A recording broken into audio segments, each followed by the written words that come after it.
I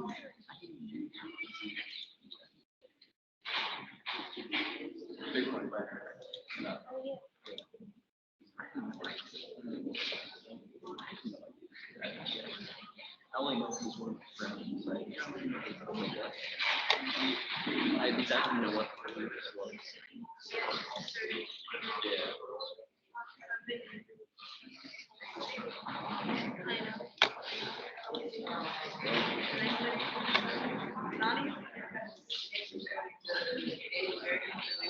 That's right. Yeah, and we're going to be watching a documentary on Wednesday, which will complement today's lecture.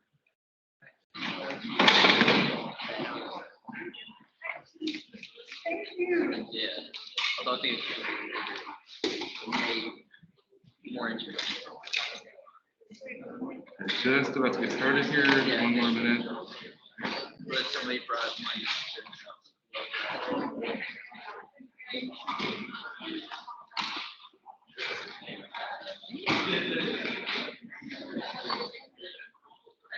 let's see, I think it was 11, 11.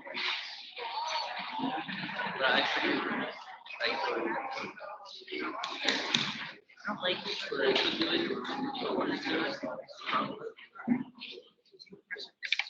I asked her how to do that. Okay, so if you shoot me an email and include a screenshot of the copy, there's also a Blackboard assistance for you guys. I'll point out class portion. I can't adjust it right now. Okay, so we're gonna get started now. I just want to say one more thing.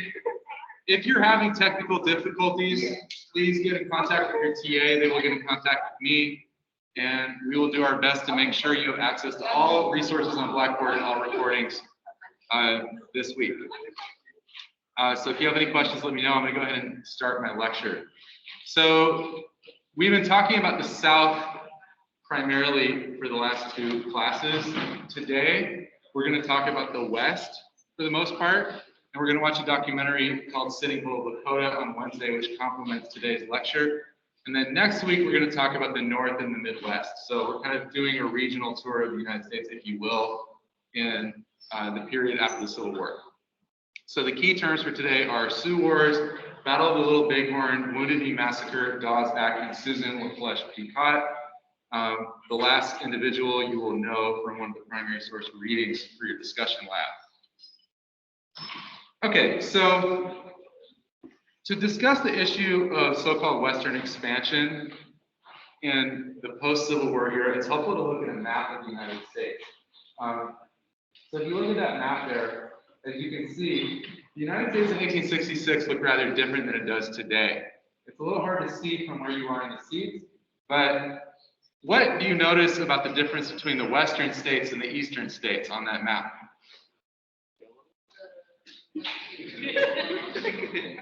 They're larger, some of them aren't. Yeah, there's less squares, I think. Okay, the shapes are different. What about the status of the states? Oh, you can't read it. You can't read it? Okay. Many of the states in the West were in fact not yet states. They were territories of the United States.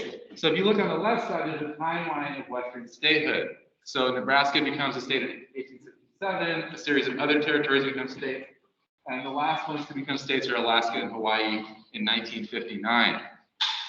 So for example, in 1867, you have the Alaska Purchase, where the United States purchased Alaska from the Russian Empire. Hawaii would be annexed as a territory of the United States in 1898, but they don't become states of the U.S. until 1959. And some states that you might not realize didn't become states until the 20th century. Like, did everyone here know that Oklahoma didn't become a state until 1907? Or Arizona didn't become a state until 1912? This is relatively recent, right? And there are many reasons for that, but there's an acceleration of expansion of territory in the second half of the 19th century. And one reason for it is the development of transcontinental railroads. Another is federal policy, things like the Homestead Act. Another is population growth and large-scale immigration. So let's talk about land and federal policy. So we need to begin here with the Homestead Act of 1862. So during the Civil War, when Republicans controlled Congress because of the secession of the southern states, Lincoln and the Republicans passed a bill called the Homestead Act. The Homestead Act establishes procedures for divvying up the land in the West to settlers. Specifically, it distributes 160-acre lots to Western settlers, but they're obligated to farm and develop the land for a specified period of time, and then they get title to the land. And this was a very large-scale transfer of land.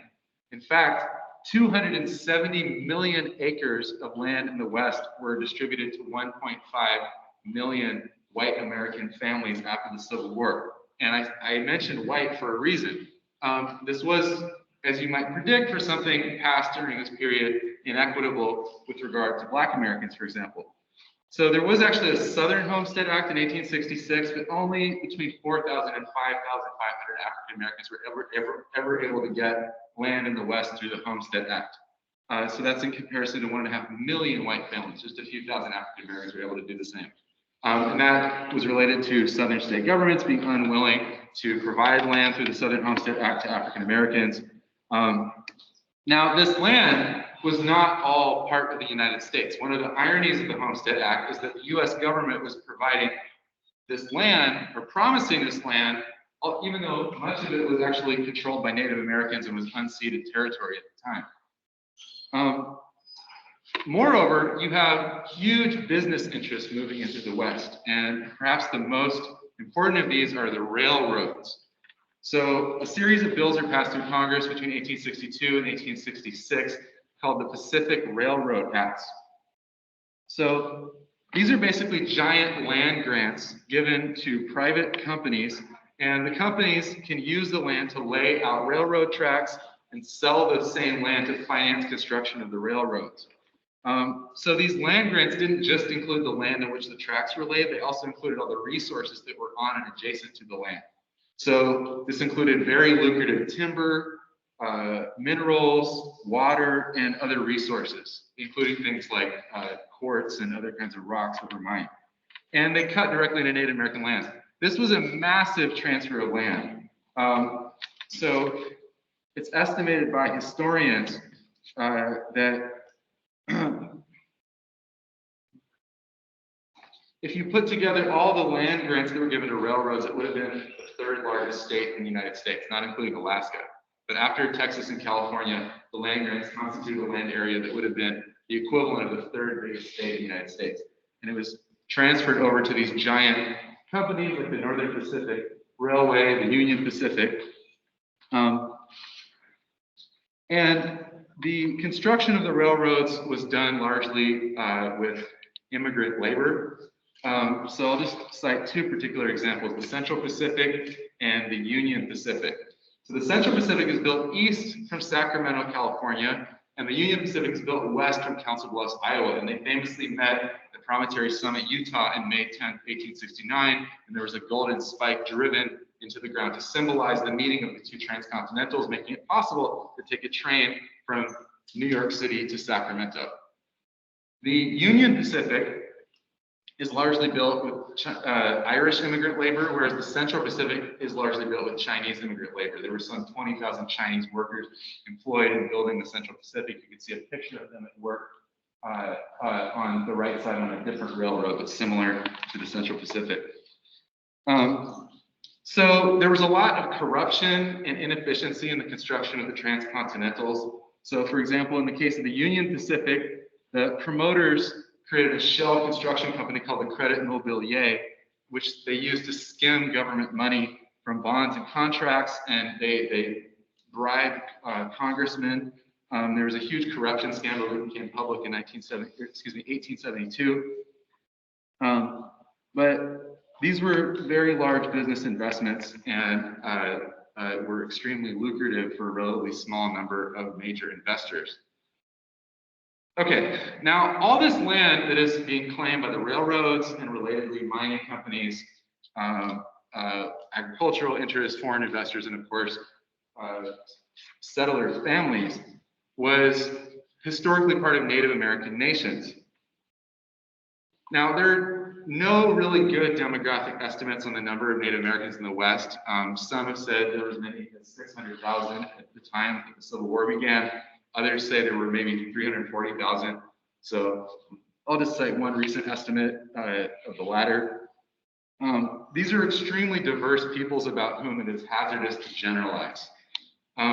We know that there were nearly 300 different languages spoken among the indigenous populations of the United States, particularly in the West in this period. And these were, you know, just in the state of California alone, there were Native American languages that were as mutually distinctive as English and Chinese. So the peoples of the West, the Native American peoples of the West, contributed an enormous amount to the cultural legacy of those regions. I mean, we can begin just with the names of the states, right? So for example, Kansas comes from the Kansas people, right? Iowa comes out from the Iowa people. Nebraska is named after the Nebraska people. Omaha, Nebraska is named after the Omaha people. Can anyone guess what state is named after the Ute people? Utah, right? You know, so these were culturally diverse, ranging from peoples who practice hunting and gathering to people with large urban civilizations who'd been farming for thousands of years.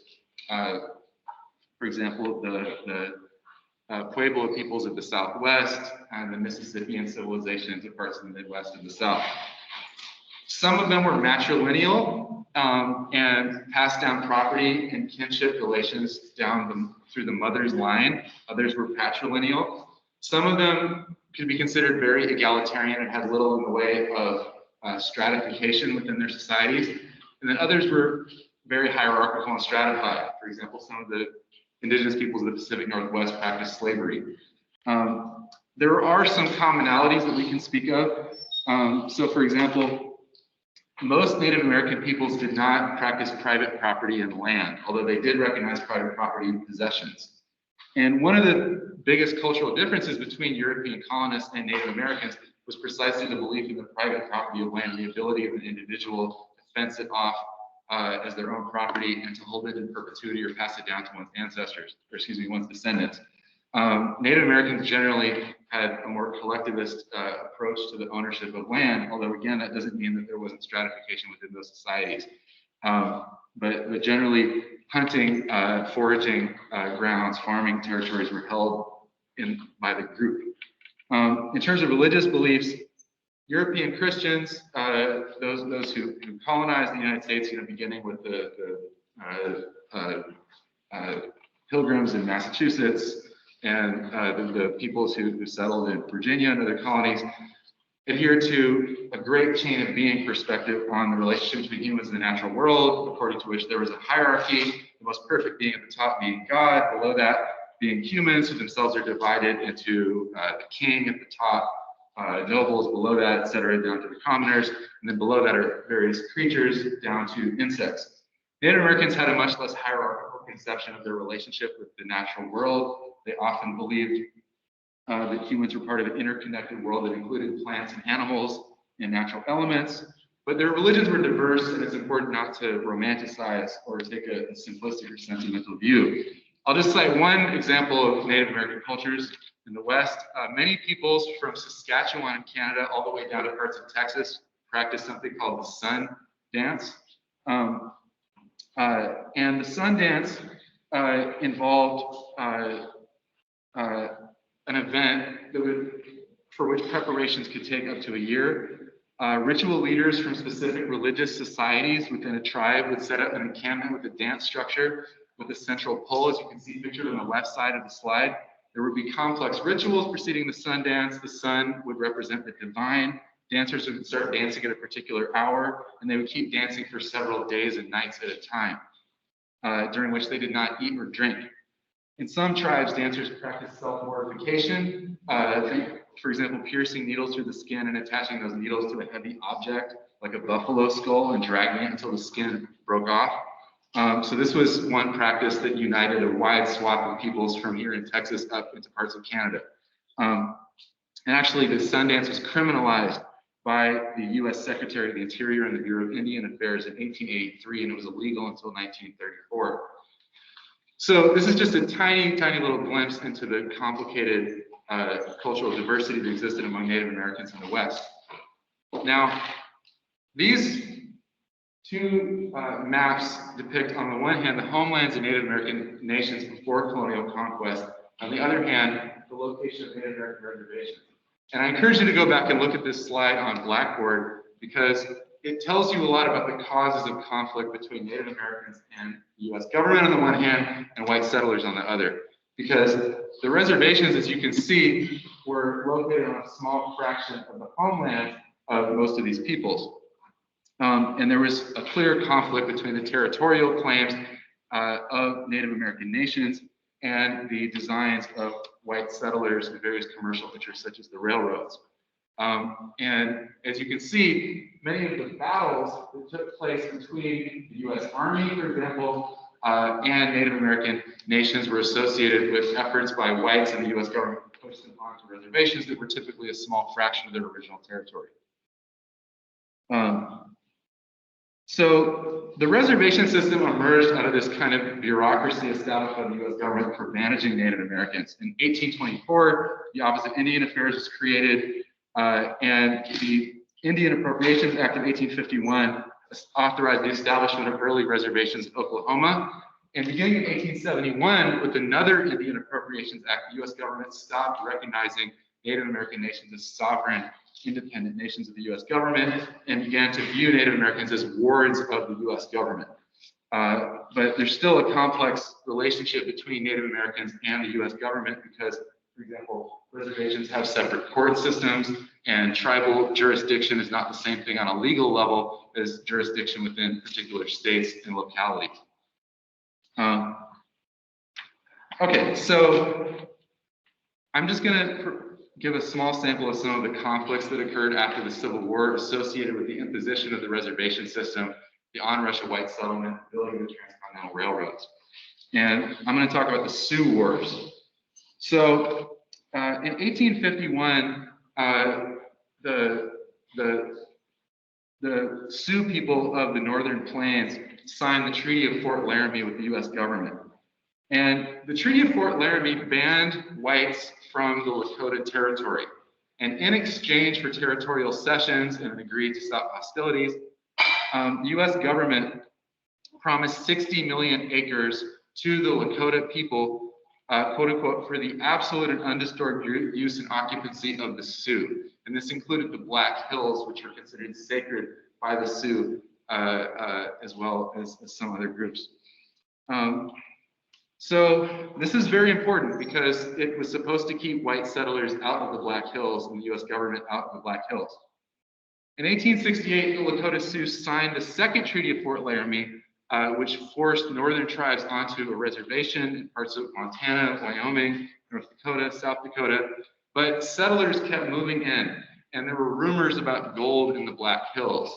And there were certain commercial interests that had designs on the Black Hills, and this led to the famous Battle of Little Bighorn. So the U.S. military itself actually became involved in prospecting for gold and other minerals on the territory granted to the Sioux under the Treaty of Fort Laramie. So in 1874, for example, General Philip Sheridan dispatched Lieutenant Colonel George Armstrong Custer, who you may have heard of through Custer's Last Stand, picture on the left side of the slide, to the Black Hills in South Dakota. So why did Sheridan dispatch Custer? Because he was interested in putting down Native American resistance, but also there's evidence that they were interested in prospecting for gold. So Custer brought 10 companies of the 7th Cavalry and brought a geologist to prospect for gold in the Black Hills.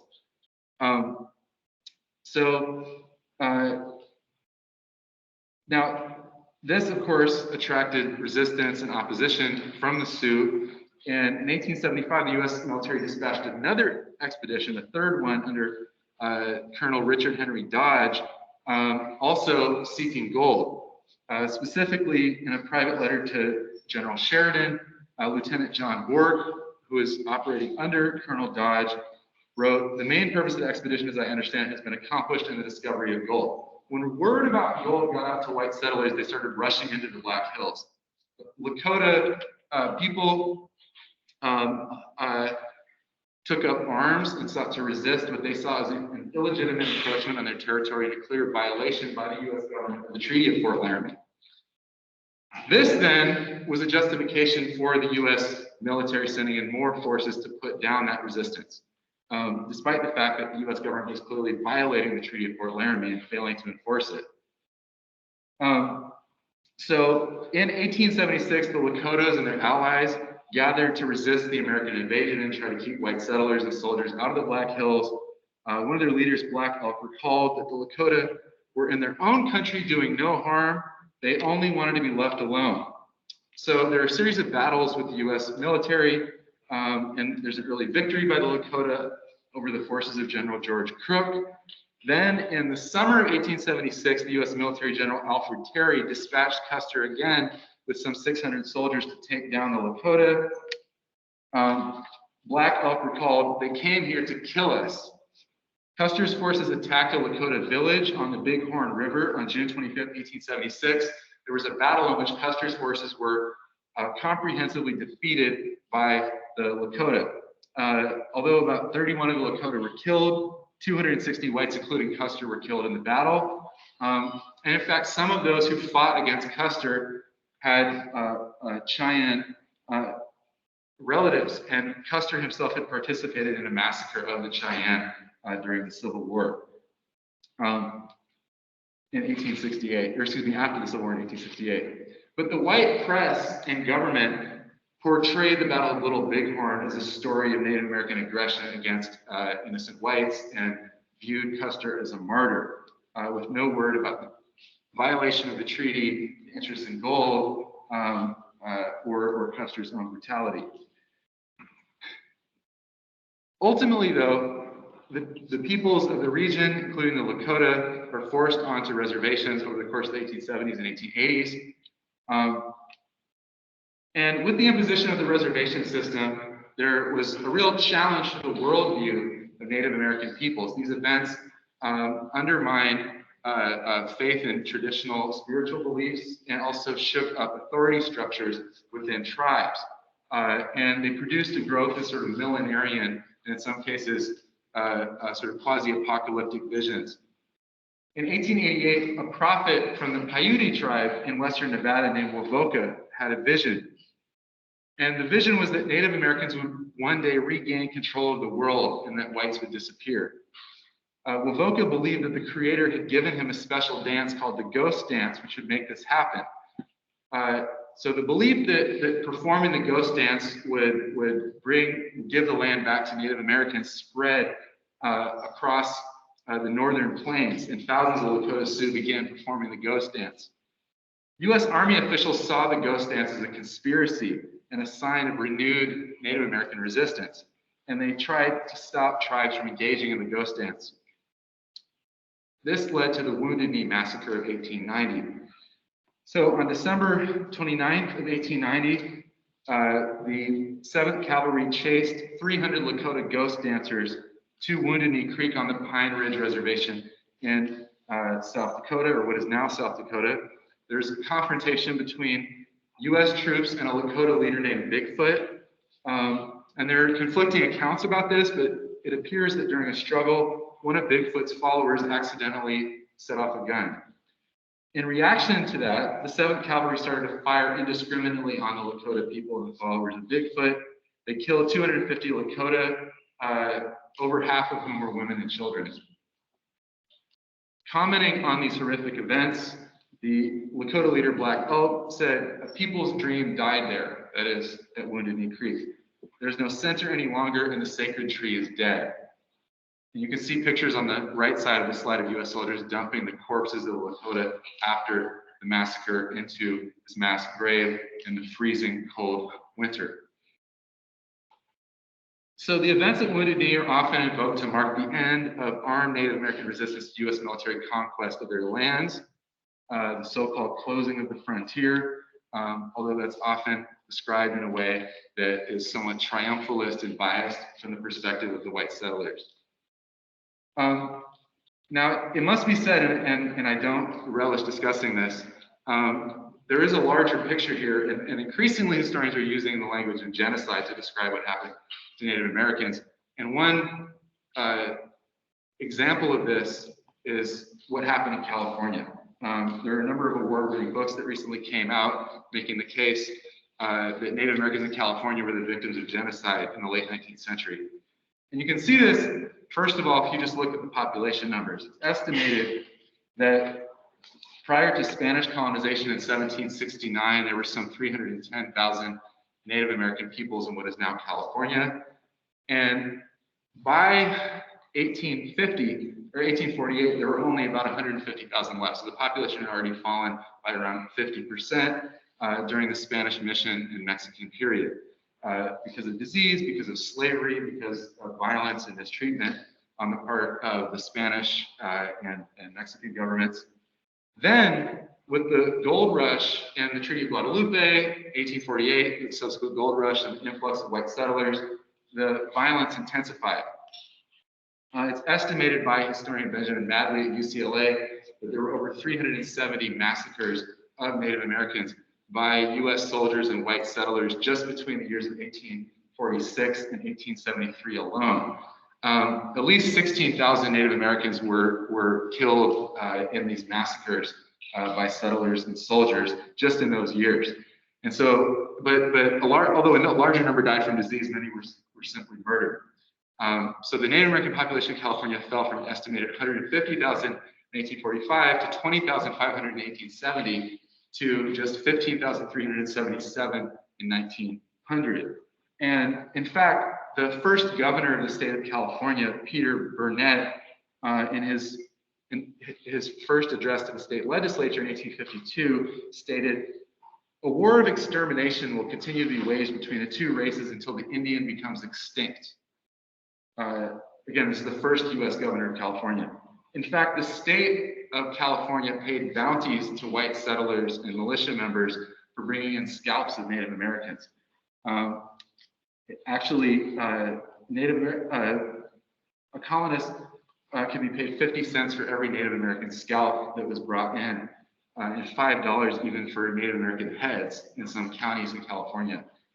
In 1868, the editors of the Lassen Sagebrush newspaper announced a $500 bounty for every Native American killed. So Native Americans are being outright hunted down, and there was a language of extermination being used even by the governor of the state, which is why many historians use the language genocide to describe what happened. Also, there was a slave trade in Native Americans that began during the colonial period and continued after US annexation. Some 20,000 Native Americans were enslaved in California by whites in the mid-19th century. In fact, there was a slave market in downtown Los Angeles outside what is now a federal building where Native Americans were auctioned on a weekly basis for almost 20 years. So the combination of all these factors contributed to this precipitous population decline. So it's a very ugly story. Moreover, the Native Americans who did agree to the terms of the US government and settle on reservations found themselves forced to subsist on often unfavorable agricultural lands and were denied the right to practice traditional hunting and other practices. There was a sort of an assimilationist view on the part of many whites, which held that Native Americans needed to be stripped of their cultural beliefs and converted to Christianity and taught to practice farming and various professions, speaking the English language, abandoning traditional languages, and assimilating into white society. One such individual was Senator Henry Dawes, a Republican from Massachusetts, and he was the director of the Boston Indian Citizenship Association, and he fancied himself an advocate for Native Americans, but he was very paternalistic. He promoted a bill called the Dawes Act, which passed Congress in 1887. The Dawes Act ended tribal rule of Native American territories, and it divided reservations, much in the terms of the Homestead Act, into 160-acre parcels. Now, I mentioned before that many Native American societies were matrilineal, and women often had more authority on a political level in Native American tribes than they did in Anglo-American society. But the Dawes Act specifically gave men within the household the authority over the 160-acre plot. And the idea was that Native American societies needed to become modeled after the Anglo-American ones, which included men being represented as the head of the household and women kind of, modeling themselves after Victorian white womanhood. Moreover, forcing people onto these 160-acre parcels went alongside taking away the land that was not included in those parcels and often selling it off. In fact, the Dawes Act led to another land rush on Native American reservation land.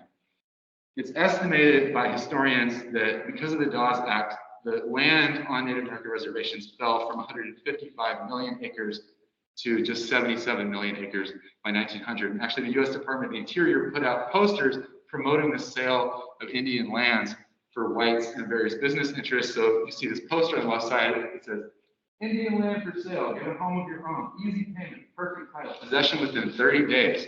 So again, Native Americans are being essentially cheated of much of the reservation land, which is itself a small fraction of their original territory. And then finally, in this catalog of unfortunate events, I have to talk about boarding schools. So the assimilationist view of people like Henry Dawes included the idea that Native American children needed to be separated from their parents and brought up with the ways of white society. And I had you all read a piece by the writer Zitkala Sa, who's Dakota, for the discussion lab today. And her description of having her braids cut off by a white woman at a boarding school is a good example of the kinds of experiences that Native American children had to endure at these facilities. So in 1891, legislation was passed that forced Native Americans to send their children to boarding schools, and if they refused to submit, they could be abducted at gunpoint. And as a result of this legislation, by 1926, over 80% of Native American children were attending these compulsory boarding schools. And these continued in some areas until the 80s and even 1990s. Native American boarding schools were modeled on the famous Carlisle Industrial School, which was managed by Lieutenant Richard Henry Pratt. Pratt's most famous saying is, "Kill the Indian, save the man." So the idea was that Native American children were to be given new names, Anglo-style names. They were forced to cut off long hair and forbidden to use their native languages. Some schools even had prison cells or jail cells where children could be put if they refused to submit. Disease epidemics were rampant in many of these schools. Death rates were relatively high. And I don't want to suggest that there weren't well-intentioned people involved in some of these. In fact, there were some Native American reformers, I'll discuss in a moment, involved in the Carlisle Indian School. But in general, they followed this ideology of forced assimilation, and they involved this kind of abusive practice of separating children from their parents. Now, as in the case of African Americans under Jim Crow, Native Americans were not simply victims. There were many efforts by Native Americans to petition the U.S. government and force the U.S. government to reform some of these flawed policies and to advocate for their people. So I'll just cite a couple of examples. I had you all read a letter from Susan LaFlesche Picotte as another one of your readings. So Susan LaFlesche Picotte was the first Native American in the United States to get a medical degree. She was born on the Omaha Reservation, and she was a member of the Omaha tribe. It was mixed Omaha, Ponca, Iowa, and French Canadian heritage. And she studied at the Elizabeth Institute in New Jersey during the Civil War. And actually, she was at the Hampton Institute, which also is where Booker T. Washington attended. And she also attended the Women's College of Pennsylvania and graduated at the top of her class in 1889. She became a physician at the Omaha Agency Indian School, and she was responsible for over 1,200 people. She advocated preventive medicine and participated in the temperance movement of the time. For example, many whites tried to sell alcohol on the Omaha Reservation, and she campaigned for prohibition laws to criminalize liquor sales on the reservation. She also participated in public health campaigns to save lives. So she was the a founding member of the Thurston County Medical Society in 1907. And you can see in her letter, she's talking about tuberculosis and other health problems on the reservation and trying to address them. She actually campaigned for the building of a hospital on the Omaha Reservation, which was opened in 1913 and named in her honor. Also, Carlos Montezuma was the first Native American man to get a medical degree, actually in the same year as Susan Picotte. He was from a Yavapai Apache background, and actually he was captured as a 5-year-old by slave raiders from the Pima tribe. And he was purchased as a slave by an Italian photographer from Naples named Carlo Gentile. And Naples adopted him as a son and named him Carlo Montezuma. Apparently with inspiration from the Aztec Empire. So he lived in Chicago, New York, he lived in Chicago and New York, and then moved back to Chicago. Graduated with honors from Urbana High School. He studied zoology, physics, geology. He was a very gifted student. Graduated in 1884 and earned a doctorate in medicine from the Chicago Medical College in 1889. And he worked as a physician for the Bureau of Indian Affairs. He worked for a time at the Carlisle Indian School, as I mentioned before. But he returned to Arizona in 1900 and became involved in the struggle of the Apache people, or the Yavapai Apache. So, for example, he was involved in a campaign for their own reservation, which was created in 1903, in part thanks to his efforts. He also became one of the most prominent critics of the Bureau of Indian Affairs, and actually co-founded the Society of American Indians in 1911. And Zitkala Sa, whose document you read, also would get involved in the Society of American Indians, but it was founded in large measure due to the efforts of Carlos Montezuma. So this is just a small example of the fact that Native Americans, despite everything they went through, accomplished a great deal and managed to advocate for the rights of their people in these unfavorable circumstances. Okay, so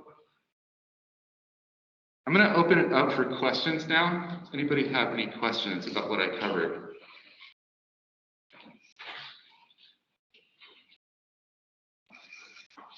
I know I might have been speaking a little quickly.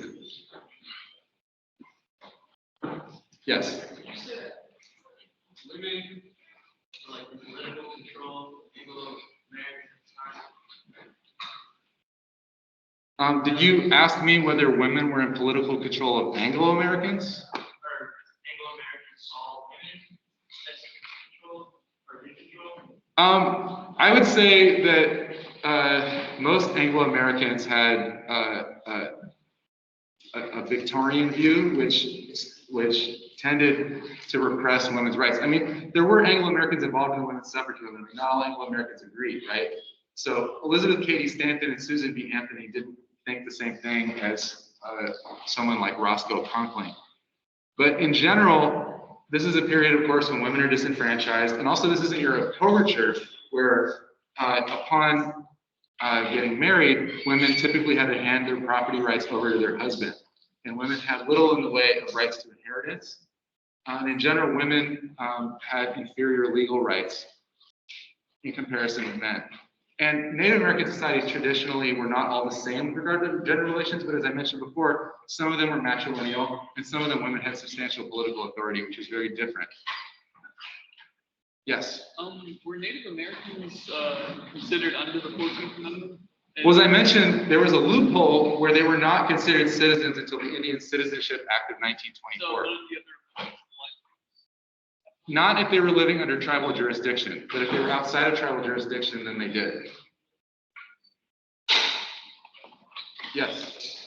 So, I was wondering why the sale of alcohol on reservations was such a big deal at the time. But, this is like taking place before Prohibition in America. Right. So, like, the sale of alcohol. That's true, but long before the Prohibition Amendment was actually passed in the U.S. Constitution in the Progressive era, there was a temperance movement led by people like Francis Willard in the 1870s, 1880s. So Prohibition was a major social cause during the Gilded Age. And so the fact that someone like Susan Picotte, who goes to medical school in the 1880s, really got involved in temperance is not surprising. women participated in women's clubs, who supported suffrage, got involved in the temperance movement because there was a perception that alcoholism was a social problem in society that crossed lines of race. But in the case of Native Americans, there was a particular kind of exploitation that happened where certain whites would try to go on reservations and sell alcohol. She kind of cracked down on that. So part of it was just kind of the age of Yeah, there's a multi-decade struggle on the part of the temperance movement to get alcohol banned. Of course, there were many who opposed that all along, and eventually prohibitionists lose and prohibition is undone. But those who supported it had been fighting for it for a long time in the past. Yes. What is the overall,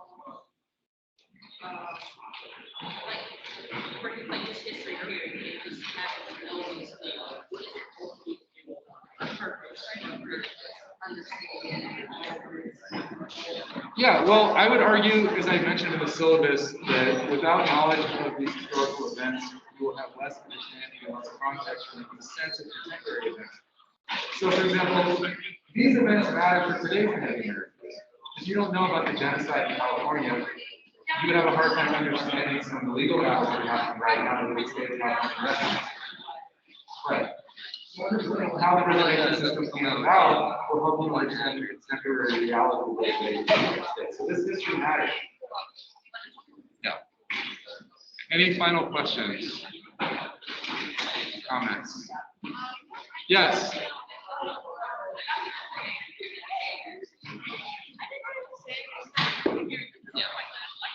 Okay. Thanks, everybody. Also, please remember there's a lecture quiz question that you need to answer by this Friday, and we'll be watching a documentary on Wednesday. It should be up now, but usually they're posted immediately after the lecture. Yeah. I'm just going to stop the recording really quick. Are you gonna stay down? I had 2 reads, so maybe.